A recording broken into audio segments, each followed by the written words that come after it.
موسى بيحي عبدي مدحوينها Somaliland ayaa xafiiskiisa ku qaabilay wasiir ku-xigeenka arrimaha dibadda dalka Masar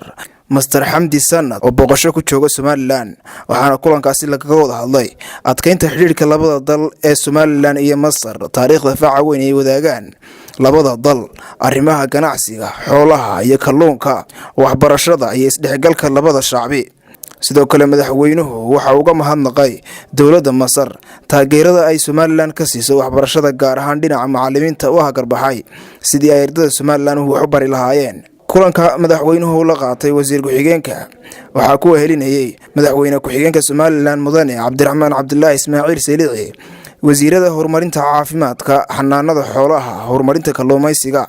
wasiir ku-xigeenka arrimaha dibadda iyo iskaashiga caalamiga ah dhinaca kale wafdiga waxa wasiir ku-xigeenka ku helinayay kaaliyaha wasiirka arrimaha geeska ee dalkaasi Masar Ambassador Maxamed Kariim Shariif waxaanu wafdigu ku sugnaan doonaan maalmo kooban iyadoo ay booqan doonaan goobo kala duwan oo muhiim ah waa Cabdisalaan Axmed Awad Cabdi Germany wararka telefishinka Ariel